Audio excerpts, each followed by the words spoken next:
हम देखते हैं कि किस तरीके से वैन अपनी प्रोडक्शन स्किल को मास्टर कर लेता है और अब वो काफी सारी लकड़ियों को कुछ ब्लॉक्स में बदल देता है और अब उन्हीं ब्लॉक का यूज करके वो अपने लिए एक काफी बड़ा घर तैयार कर देता है, जिसे देखकर सभी लोग हैरान हो जाते हैं। टिल भी हैरान होकर कहती है कि मास्टर ये क्या, आपने तो इतने बड़े घर को इतनी आराम से और इतना जल्दी बना दिया। जिस पर अब काम सीन भी कहने लगता है कि वैन का जो प्रोडक्शन मैजिक है एलिमेंटल मैजिक से काफी अच्छा है और ये स्किल उन्हें सूट भी करती है एक टेरिटरी को गवर्न करने में। तो वैन भी कहता है कि हाँ तुम सही कह रहे हो, मैं मानता हूँ कि ये एक काफी इंटरेस्टिंग स्किल है, पर फिर भी जो ऑफेंसिव मैजिक होता है वही बेस्ट होता है लोगों को प्रोटेक्ट करने के लिए। तभी लोग भी काफी सिक्योर फील करेंगे अगर मेरे पास कोई ऑफेंसिव मैजिक होता तो टिल और कामसीन कहते हैं कि नहीं ऐसा नहीं है। कामसीन भी कहने लगता है कि मैं तो आपके ही टाउन में रहना पसंद करूंगा, ना कि आपके फादर के। वहीं पर एस्पार्डा भी अब वैन से कहने लगता है कि हाँ तुम सही कह रहे हो, तुम्हारा मैजिक जो है वो वॉर में काम इतना आएगा नहीं बैटल के दौरान, पर फिर भी लोगों को एक ऐसा लॉर्ड चाहिए जो कि उनकी जिंदगी को इम्प्रूव कर सके और इस मामले में आप सबसे ज्यादा आगे हो। जिस पर डी भी कहता है कि हाँ एस्पार्डा सही कह रहा है, मुझे विश्वास ही नहीं हो रहा है कि वैन आपने एक पूरा घर बना दिया। तो अभी ऑर्थो भी कहता है कि हाँ लॉर्ड वैन की जो पावर है वो एक नॉर्मल प्रोडक्शन मैजिक यूजर से काफी ज्यादा है। तो वैन अब कहता है कि नहीं इतनी भी ज्यादा नहीं है, अगर तुम बस मुझे लकड़ी ला कर दोगे तो मैं तुम सभी लोगों के लिए घर बना सकता हूँ। ये सुनकर डी और ऑर्थो के बीच में अब लड़ाई हो जाती है। वो कहते हैं कि सबसे पहले लकड़ियां हम लोग इकट्ठी करेंगे और हमारा घर पहले बनेगा। ये सब देखकर रोंडा भी अब वैन से कहता है कि क्या अगर हम लोग लकड़ियां लाएंगे तो क्या अब हम सभी लोगों के लिए भी घर बना दोगे। सभी लोग भी अब इसी तरीके से कंप्लेन करने लगते हैं कि हाँ हमारे घर काफी पुराने हो गए हैं और टूटने लगे हैं। ये सब सुनकर वैन घबरा जाता है। वो कहता है कि अगर मैं इन सभी लोगों के लिए घर बनाऊंगा तो मैं काफी थक जाऊंगा, पर अब वो सोचता है कि चलो कोई बात नहीं, वैसे भी इन लोगों की घर की हालत इतनी भी अच्छी नहीं है। तो वो भी कहता है कि ठीक है चलो शुरू करते हैं इस विलेज के लोगों की लाइफ को रेनोवेट करना। वो कहता है कि ठीक है हम लोग मिलकर तुम सभी लोगों के लिए घर बनाएंगे।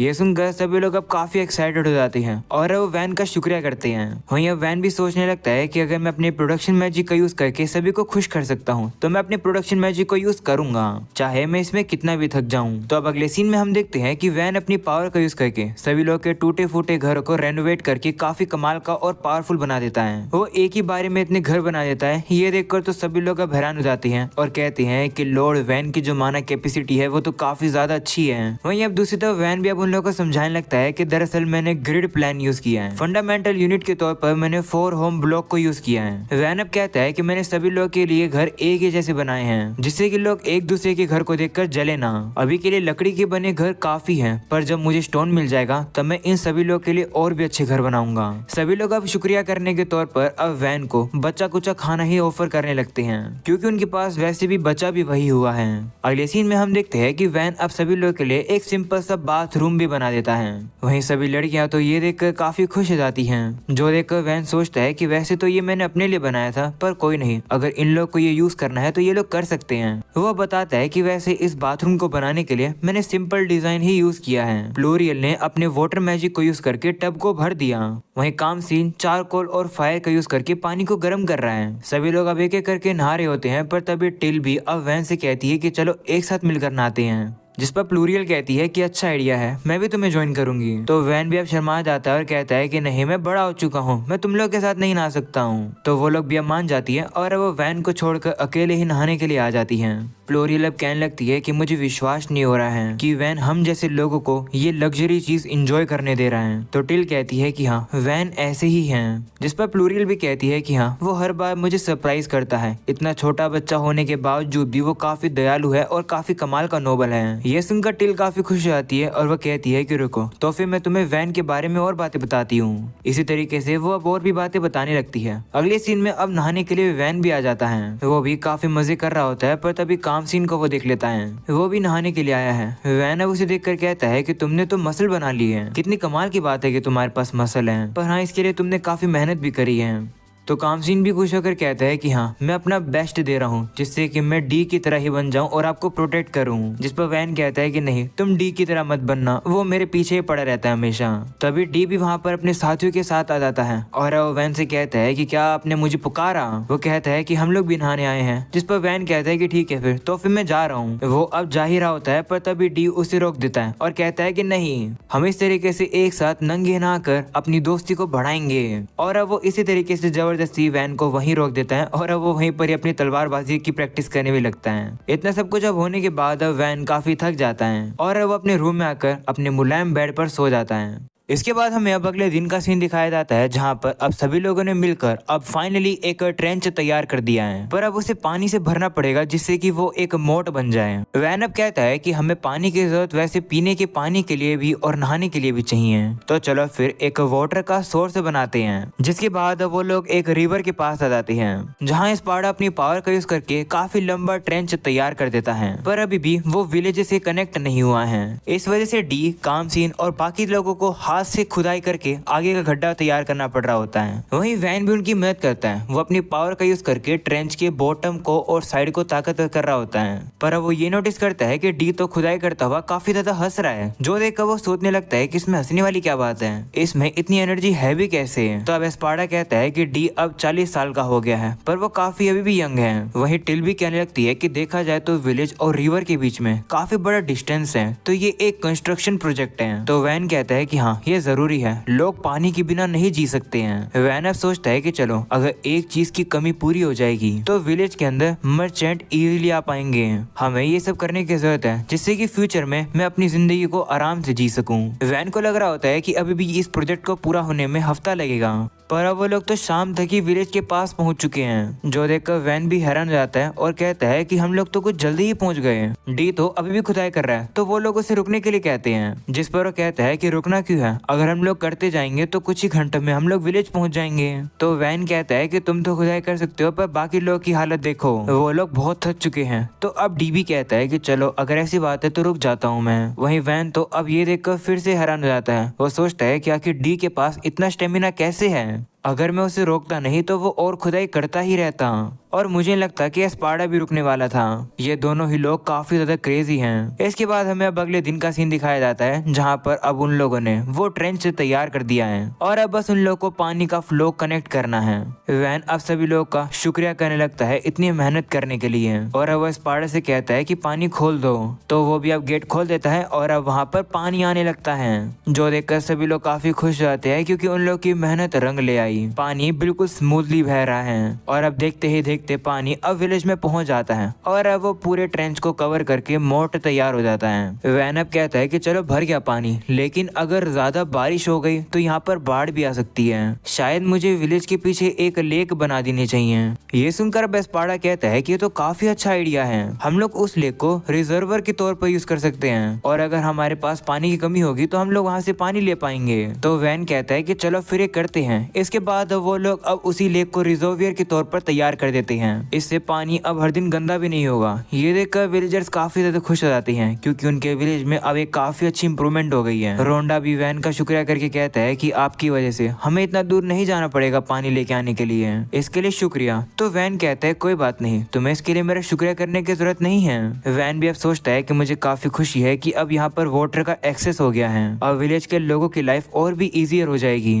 अगले सीन में हम लोग को अब एक कैरेज को दिखाया जाता है जो कि रात में कहीं जा रही होती है और अब उसके अंदर एक लेडी बैठी होती है, उसके साथ एक छोटी लड़की भी है। उस लड़की का नाम है आरते, जो कि काफी परेशान सी लग रही है, जो देखकर वो लेडी भी अब उसे सहलाने लगती है। हमें ये पता चलता है कि इस लेडी का नाम है पाना मेरा। वो अब आरती से कहती है कि जिस विलेज में हम लोग जा रहे हैं वो थोड़ा सा दूर है, इसलिए आराम कर लो। तो आरती भी कहती है ठीक है। इसके बाद हमें वापिस से वैन को दिखाया जाता है जो की अपनी प्रोडक्शन मैजिक का यूज करके वॉल के सामने एक टावर खड़ा कर देता है। वैन ने इसे बनाने के लिए स्टोन का यूज किया है, जो देखकर ये एडवेंचरर हम लोग इसे दरअसल मोटा भाई बुलाने वाले हैं। ऐसी बात नहीं है कि मैं इसे बॉडी शेम कर रहा हूँ, मुझे बस इस बंदे का नाम याद नहीं है। एनीवेज मोटा भाई अब कहने लगते हैं कि अब हमारा टावर खड़ा हो गया है, तो अगर अगली बार गुंडे हमला भी करेंगे तो भी डरने वाली बात नहीं है। तो वैन कहता है कि हाँ, पर फिर भी और भी सेफ्टी लगाने की जरूरत है। ऐसा बोलने के बाद अब वो वहाँ पर कुछ एरोज लगा देता है जो कि कैनन की तरह दिखती है, उससे दूर से ही दुश्मनों को मारा जा सकता है। उसके ऊपर तो वैन ने शील्ड भी लगाई है जिससे कि जो इसे यूज करेगा वो भी दुश्मनों के अटैक से बचा रहेगा।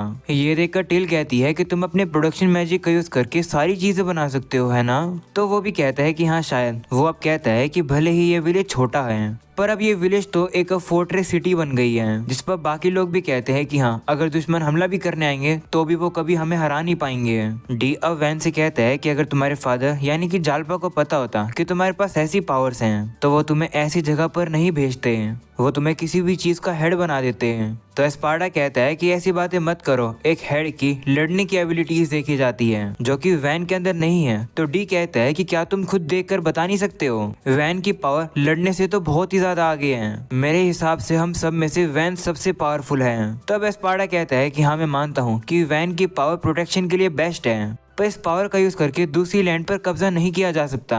उन लोग को इस तरीके से लड़ता हुआ देख वैन अब उन लोग को शांत करता है और कहता है कि इस तरीके से आर्ग्यू करने से कुछ भी नहीं होगा, हमारे पास जितनी भी ताकत है हमें वो सारी ताकत लगाकर ही दुश्मनों से लड़ना होगा। ये सुनकर डी काफी इम्प्रेस हो जाता है और अब वो हंसकर वैन से कहता है कि हाँ, तुम सही कह रहे हो, इस तरीके से लड़ने से कुछ भी नहीं होगा। वहीं पर अब ये सारी बातें सुनकर तो अब वैन को भूख लग जाती है। तो अब अगले सीन में हम लोग अब देखते हैं कि टिल अब काफी टेस्टी खाना बना देती है उसके लिए। टिल अब कहती है कि हमारे पास काफी कम इंग्रेडिएंट थे, उन्हीं का ही यूज करके मैंने ये बनाया है। तो वैन कहता है कि क्या हमारे पास खाने की कमी है? तो अब एस्पार्टा कहता है कि हाँ, वो अब बताता है कि एक विलेज के लिए उसकी डिफेंस सबसे इम्पोर्टेंट होती है, पर उससे भी इम्पोर्टेंट होता है कि वो जो विलेज है वो कितना कमाता है। और सुनने में आया है कि इस विलेज का किसी भी मर्चेंट के साथ कोई भी कनेक्शन नहीं है जो कि हर महीने आते हैं। तो वैन कहता है कि लेकिन अब मैं विलेज के सारे घरों को अपने आप ही हैंडल कर सकता हूँ और जो विलेज में क्रॉप्स उगती हैं वो हमें आराम से भरपेट खाना दे देंगी। तो वो कहता है कि वो तो है, पर हमारे पास वो महंगे वाले इंग्रेडिएंट नहीं है, जैसे कि वो स्वीट बेक्ड डिजर्ट जो कि आपको पसंद है। ये सुनकर वैन को काफी बड़ा झटका लगता है और वो कहता है कि ऐसी बात है तो हमें कुछ ना कुछ तो करना ही पड़ेगा जिससे कि ये विलेज पैसे कमा सके।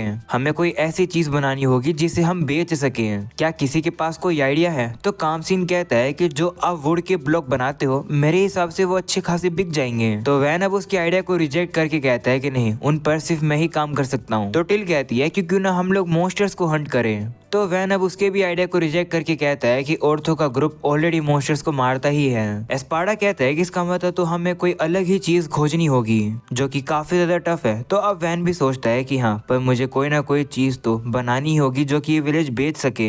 अगले सीन में मोटा भाई को दिखाया जाता है जो कि वैन से कहता है कि आपके सर्वेंट्स आपको काफी पसंद करते हैं। मैंने कहा कि क्यों ना ये लोग लड़के अपने वेपन्स को टेस्ट करें, पर ये लोग मना कर रहे हैं और कह रहे हैं कि आपके दिए हुए गिफ्ट को ये लोग खराब नहीं करना चाहते हैं। ये सुनकर वैन भी अब उन लोगों से कहने लगता है कि मुझे काफी खुशी है कि तुम लोग इसे संभाल कर रख रहे हो, पर अगर तुम्हें ये वेपन यूज ही नहीं करने आएंगे तो तुम प्रोटेक्ट नहीं कर पाओगे किसी को भी। वहीं मोटा भाई भी कहने लगते हैं कि चिंता मत करो, तुम लोग अपने वेपन को मेरी इस शील्ड के ऊपर यूज कर सकते हो जो कि ऑर्क नाइट की शील्ड है। ये शील्ड एक ऑर्क की कमर से बनी है, ये काफी मजबूत है, इसे कोई नहीं तोड़ सकता है। तो अब कामसीन अपनी तलवार को टेस्ट करने के लिए उसकी शील्ड पर अपनी तलवार बस हल्के से ही रखता है, वो हल्का सा भी जोर नहीं लगाता है, जो देखकर मोटा भाई अब हंसने लगते हैं और कहते हैं कि ऐसे करोगे तो कुछ भी नहीं होगा, थोड़ा तेजी से मारो। पर तभी अचानक से जैसे वो नीचे देखता है वो देखता है कि उसकी शील्ड के तो ऑलरेडी 2 टुकड़े हो चुके हैं, यानी कि इसका ये मतलब है कि जो कामसीन की तलवार है वो बहुत ही ज्यादा पावरफुल है। वहीं ये देखकर तो मोटा भाई अब रोने लगते हैं और कहते हैं कि ये मेरी शील्ड टूट गई, मैंने अभी ही इसे बनवाया था। वहीं वैन कहता है कि मैं तो काफी सरप्राइज हूँ, ये तलवार मैंने लकड़ी से बनाई है और ये इतना अच्छा काट गई। ये सुनकर मोटा भाई और हैरान हो जाते हैं और कहते हैं कि क्या लकड़ी की तलवार से ये हो गया।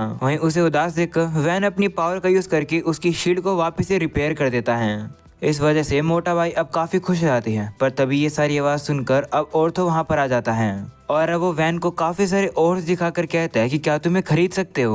वो बताता है कि ये सारे ओर उसे डीप फॉरेस्ट में मिले हैं, वहाँ पर माउंटेन पर, और वहाँ पर काफी ताकतवर मॉन्स्टर्स भी हैं, यानी कि अगर तुम वहाँ पर जाओगे तो तुम्हें काफी सारे रेयर ओर देखने को मिलेंगे।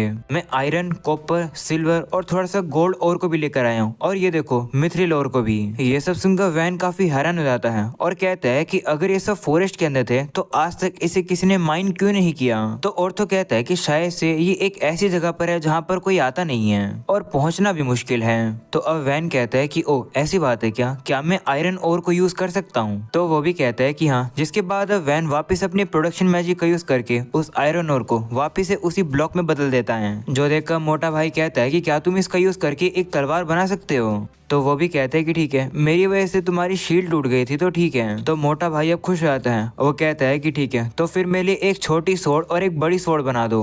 तो वैन भी अब ऐसा ही करने लगता है। वो पहली बार आयरन का यूज करके कुछ बनाने वाला है। वैन अब काफी फोकस करता है और अब वो एक काफी कमाल की छोटी सोर्ड तैयार कर देता है, जो कि मोटा भाई को काफी पसंद आई। फिर वैन अब काफी ज्यादा फोकस करके एक बड़ी तलवार भी बना देता है और ये भी काफी कमाल की बनती है। ये देखकर ऑर्थो और बाकी के एडवेंचरर्स वहाँ पर आ जाते हैं। वो लोग भी अब वैन से कहते हैं कि प्लीज हमारे लिए भी तलवार बना दो। तो वैन को भी उनकी बात माननी पड़ती है। तभी प्लूरियल वहाँ पर आकर उन वेपन को देखकर कहती है कि मेरे हिसाब से ये काफी महंगी बिकेगी। तो वैन कहता है कि क्या सच्ची में? ऐसी बात है तो अगर मैं कोई वेपन को मिथ्रिल से बनाऊंगा तो वो कितना महंगा बिकेगा? वहीं पर अब एस्पार्डा भी अब मिथ्रिल को देखकर कहता है कि ये काफी ज्यादा ही रेयर होते हैं, ऐसी जगहों पर ये नहीं पाते हैं, शायद से आसपास कोई डंजन होगा। तो मोटा भाई भी कहते हैं कि हाँ ऐसा हो सकता है, उस जगह पर ज्यादा लोग नहीं गए हैं तो शायद वहाँ डंजन हो सकता है। ये सुनकर एस्पार्डा अब वैन से कहता है कि अगर हम लोग डंजन को एक्सप्लोर कर देंगे, मतलब अगर हम लोग को सही में डंजन मिल गया तो हमारी सिचुएशन सही में कमाल की बढ़ जाएगी, क्योंकि उस डंजन को देखने के लिए काफी सारे लोग हमारे इस विलेज में आएंगे। तो वैन भी कहता है कि हाँ तुम सही कह रहे हो, अगर हम लोगों ने एक डंजन को डिस्कवर कर लिया तो हमारा विलेज काफी ज्यादा इंपॉर्टेंट हो जाएगा। तब एस्पार्डा कहता है कि हाँ ऐसा इसलिए क्योंकि डंजन्स काफी ज्यादा कीमती होते हैं, उसके अंदर नेशनल ट्रेजर भी मिलते हैं। जब एक गिल्ड को पता चलता है कि एक न्यू डंजन डिस्कवर किया गया है तो गिल्ड उसके आसपास के टाउन या फिर किसी विलेज के अंदर अपनी ब्रांच खोल लेती है। ये सुनकर वैन उदास हो जाता है और कहता है कि लेकिन हमारे इस विलेज के पास रिसोर्स नहीं है जिससे हम लोग गिल्ड का वेलकम कर सके। तो एस्पार्डा कहता है कि हाँ आप सही कह रहे हो, अगर डंजन मिला तो काफी सारी एडवेंचरर, मर्चेंट्स और बहुत सारे लोग आएंगे, पर इस विलेज के पास फैसिलिटीज की, खाने की और इंफ्रास्ट्रक्चर्स की कमी है। तो वैन भी कहता है कि हाँ इस मौके का फायदा उठाकर जो नेबरिंग नेशन है वो भी हमारे ऊपर हमला कर सकता है, जैसे कि जो फेडिनाटो काउंटी है वो हमारे ऊपर हमला कर सकती है डंजन को हमसे छीनने के लिए। जिस पर ऑर्थो कहता है कि इसका मतलब हमें ये बात सीक्रेट रखनी चाहिए कि हम लोग डंजन को ढूंढेंगे। तो प्लूरियल कहती है कि अगर लोगों को पता चला कि यहाँ पर डंजन है तो वो लोग शिवल्ड्रिक ऑर्डर को यहाँ नहीं भेज देंगे। तो अब वैन कहता है कि हाँ तुम सही कह रही हो, और अगर उन्हें पता चला कि इस जगह की कीमत इतनी ज्यादा है तो वो लोग मुझे यहाँ से बाहर निकाल देंगे इस विलेज से, और फिर वो मुझे कहीं और भेज देंगे। तो प्लूरियल कहती है कि इसका मतलब सबसे पहले तुम्हें इस विलेज को ग्रो करवाना पड़ेगा और इसमें से रिजल्ट निकलवाने पड़ेंगे, उसके बाद जाकर हम लोग को डंजन को ढूंढना चाहिए, इससे जो फेटियो हाउस है वो इंटरवीन नहीं कर पाएंगे। तो अब ऑर्थो भी कहता है कि हाँ जब भी हम लोग रिसोर्सेज को इकट्ठा करने के लिए जाएंगे तब हम लोग डंजन की उस आसपास वाली जगह पर नहीं जाएंगे। जिस पर उसके साथी भी कहते हैं कि ठीक है। ये देखकर वैन खुश हो जाता है, वो सोचता है कि अगर ये एडवेंचरर्स चाहते तो ये लोग डंजन के बारे में सीधा रिपोर्ट करके प्रॉफिट कमा सकते थे, पर ये लोग ऐसा नहीं कर रहे हैं। इस चीज के लिए वो उन सभी का शुक्रिया करता है। अगले सीन में वैन और टिल अब इंस्पेक्शन कर रहे होते हैं और देखते हैं कि अब किसी भी घर को रेनोवेशन की जरूरत नहीं है। वही टिल अब उससे कहने लगती है कि क्या आप अभी तक थके नहीं हो? मैंने देखा कि आप कुछ ना कुछ पूरे एक दिन से बना रहे हो। तभी एक बंदा दौड़ कर आता है और अब वो सभी को बताता है कि बुरी खबर है, आर्मर्ड लिजर्ड हमला कर रहे हैं, वो लोग मेन रोड से आ रहे हैं, इसलिए जल्दी से जल्दी सभी लोग वॉल के अंदर आ जाओ। सभी लोग के अंदर आने के बाद वैन भी कहता है कि जल्दी से गेट बंद कर दो। तो वो लोग भी आकर अब जल्दी से गेट बंद कर देते हैं, जिससे कि वो लिजर्ड्स बाहर ही रह जाते हैं। पर अभी भी सभी लोग काफी डरे हुए थे, जो देखकर वैन अब उन सभी लोगों का अटेंशन अपने ऊपर लाता है। वो सभी से कहता है कि मुझे पता है कि तुम सभी लोगों को बैटल करने से डर लगता है और बैटल के दौरान तुम लोग घायल भी हो सकते हो, पर इस विलेज के लोगों की हर जिंदगी इस इम्पोर्टेंट बैटल पर टिकी हुई है, इसलिए मैं तो यहाँ के लोगों के लिए लड़ने वाला हूँ, पर ये काम मैं अकेला नहीं कर सकता हूँ, इसमें मुझे तुम सभी लोगों की ताकत की भी जरूरत है। प्लीज आप लोग मुझे ज्वाइन करो और अपनी ताकत दो, हम सभी लोगों को मिलकर एक साथ इस विलेज को बचाना होगा। ऑलराइट गाइस, अब इसी के साथ ये एपिसोड यहीं खत्म हो जाता है। आई होप कि तुम्हें ये एपिसोड पसंद आया होगा, पसंद आया तो लाइक कर देना और चैनल पर नए हो तो सब्सक्राइब करके ऑल नोटिफिकेशन ऑन कर देना। मैं मिलूंगा तुम लोगों से नेक्स्ट वीडियो में, तब तक के लिए बाय बाय।